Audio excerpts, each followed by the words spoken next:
राधे राधे दोस्तों, आपका स्वागत है मेरे YouTube channel vibes with Sonali में।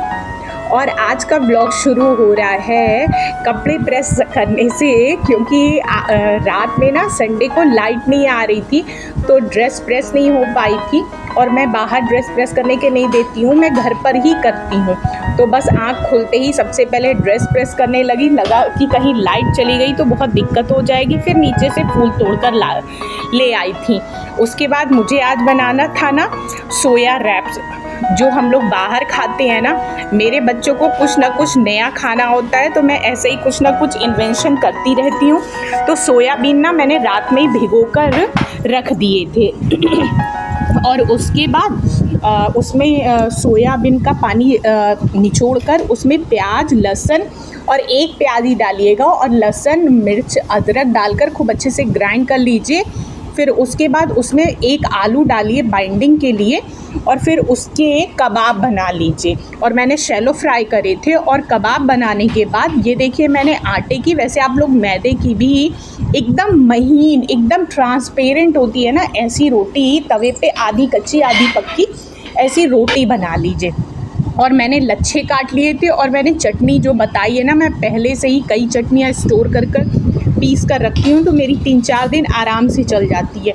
तो बस वो कबाब लगाए और कबाब लगाने के बाद उसमें चटनी लगाई। चटनी लगाने के बाद लच्छे वाले प्याज, और लच्छे वाले प्याज लगाने के बाद उसमें आप थोड़ा सा चीज़ स्लाइस ग्रेटेड कर डाल दीजिए। और ये देखिए कबाब कितने अच्छे बने। और फिर उसके बाद ग्रिल वाले सैंडविच मेकर में मैंने मक्खन लगाकर खूब अच्छे से उसको ग्रिल कर लिया। और इतने क्रिस्पी और इतने बढ़िया रैप बनकर रेडी हुए थे ना। मेरे बच्चों को तो कुछ ना कुछ नया चाहिए ही चाहिए होता है, तो मैं इसलिए इसको बनाकर दी थी और उन्हें बहुत पसंद आया था। फिर मैंने रात में ही कपड़े थोड़े से धुले थे। आज मैंने बिल्कुल भी 1 मिनट बैठी नहीं, कपड़े फैलाए, चादरें वगैरह थी और वो फैलाकर फिर मैं लग गई थी अपने काम पर। बस मैंने अपनी चाय बनाई और अपना ड्रिंक बनाया और अपनी चाय और वो ड्रिंक पिया। और उसको पीने के बाद फिर मैं उठ गई थी, बस काम पे लग गई थी। और सबसे पहले मैंने कपड़े लगा दिए थे मशीन में और उसके बाद कुछ बोतलें थी तो वो बोतलें भर रही थी। बोतलें भरकर थोड़ी सी अपनी स्ट्रेचिंग करी, क्योंकि आप कोई भी चीज़ मिस नहीं कर सकते हैं। और मेरे लिए तो स्ट्रेचिंग एज़ यूजुअल बहुत ही इम्पॉर्टेंट है। तो बस मैंने अपनी स्ट्रेचिंग करी और स्ट्रेचिंग करने के बाद फिर मैं लग गई थी अपनी सफाई पर। तो ये देखिए जब बच्चे स्कूल जाते हैं तो कितना फैला कर जाते हैं। और ये जो कपड़े धुले थे वो भी समेटने थे, तो बस पूरा घर समेटा, सारे कमरे के बेडशीट सही करी, चादरें समेटी और ये कपड़े ढंग से लगाने लग गई थी। क्योंकि अगर ना लगाऊँ ना तो अगर मैं किचन में हूँ तो कोई मुझे कहेगा मम्मा अंडरवेयर कहाँ है, बनियान कहाँ है या हैंकी। तो उससे बढ़िया होता है कि मैं सेट कर रख देती हूँ। मेरा आधे से ज़्यादा टेंशन ख़त्म हो जाता है कि भैया निकालो और पहनो अपना। और ये मैंने एक ऑर्गेनाइज़र मंगाया था, देखिए कितना बढ़िया ऑर्गेनाइज़र है।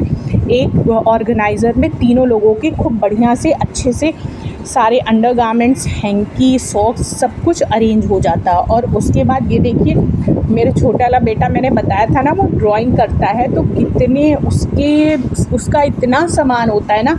इतना सामान तो सच बताऊं मेरा नहीं होता है जितना उसका। तो उसकी वजह से मुझे बहुत सारे ऑर्गेनाइज़र मंगाने पड़ते हैं, क्योंकि अगर मैं नहीं मंगाऊं तो मेरे घर में ना पूरे घर में सामान ही सामान फैला रहे। फिर मैंने सारे कमरे सही करे, सोफ़े का रूम सही करा, क्योंकि संडे होता है तो सब लोग घर पे रहते हैं। इतना ज़्यादा सच बताऊं घर फैला होता है ना कि जिसको शब्दों में बताना मुश्किल होता है। और फिर मैं लग गई थी झाड़ू लगाने में, क्योंकि मुझे झाड़ू लगाने में ना थोड़ा टाइम लगता है। ब्रूनो के बाल इतने ज़्यादा होते हैं जिसकी वजह से मुझे ना झाड़ू लगाने में और डस्टिंग करने में काफ़ी टाइम लग जाता है। हाँ, पोछा लगाने में मुझे ज़्यादा टाइम नहीं लगता है। तो बस मैं अपनी झाड़ू लगा रही थी और सबसे मोस्ट इम्पॉर्टेंट पार्ट की मैं कर रही थी डस्टिंग, जिसमें सबसे ज़्यादा हमारा टाइम जाता है। पर हाँ, आप डेली एक हाथ मारते रहिए तो कोई भी चीज़ आपको बहुत ज़्यादा एक्सेस गंदी नहीं मिलेगी। नॉर्मली होता है कि बस हाँ नॉर्मल गंदा होता है, इसीलिए आप डेली एक हाथ मार दीजिए तो फिर कोई दिक्कत नहीं होती है।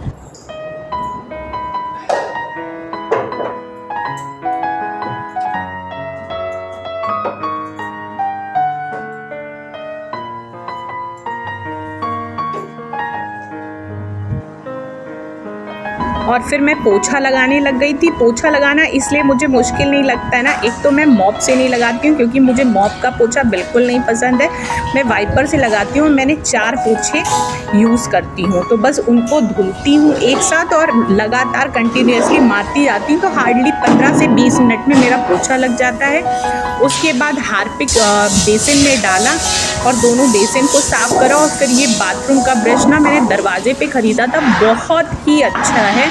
इससे बाथरूम में जो लाइन डिज़ाइन बनी होती है ना, उससे अंदर तक एकदम साफ़ हो जाता है।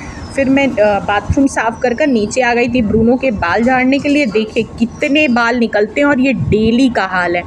फिर मैं हाथ धुलकर आ गई थी। आज मुझे छोले भटूरे बनाने थे, तो बस मैंने छोले रात में सोख कर रखे हुए थे, तो मैंने सोचा कि नहाने से पहले इसको धीमी आंच पर चढ़ा देती हूँ उबलने के लिए। तो बस छोले चढ़ा दिए थे उबलने के लिए और इधर आ गई थी। कपड़े थोड़े से थे वो धुलने थे और सारे घर में रूम फ्रेशनर स्प्रे कर दिया था, क्योंकि बारिश में आप चाहे कितना भी आइडिया और ट्रिक्स लगा लीजिए फिर भी हल्की हल्की स्मेल आती रहती। तो बस मैंने पूरे घर में रूम फ्रेशनर स्प्रे करा और फिर उसके बाद मैं नहा कर आ गई थी कपड़े चेंज करें और मैंने अपनी पूजा की थाली लगाई और फिर मैं लग गई थी अपनी भगवान की पूजा करने में, क्योंकि आज सावन के सोमवार का तीसरा सोमवार था। मैंने शिवलिंग बनाया और मेरे पास जो शिवलिंग है ना उनको भी बनाया। फिर मैंने पूरे विधि विधान से दूध, दही, शहद और चीनी, गुलाब जल, इत्र सबसे भगवान का स्नान कराकर भगवान को फूल, बेलपत्र,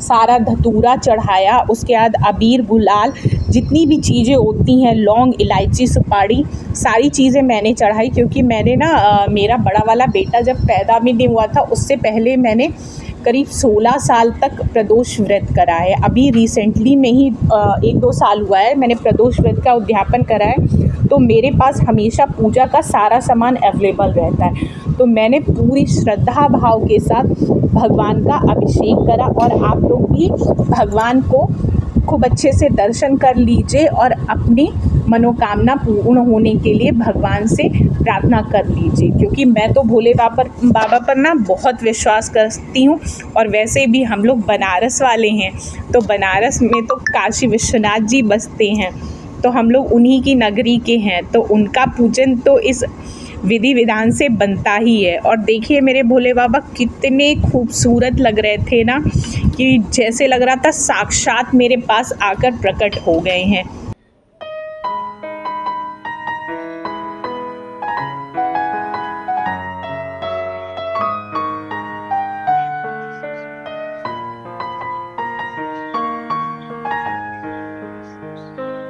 और फिर मेरी पूजा हो गई थी, मैंने आरती वगैरह कर ली थी, अंदर भी पूजा कर ली थी और मैं मंदिर भी हो आई थी।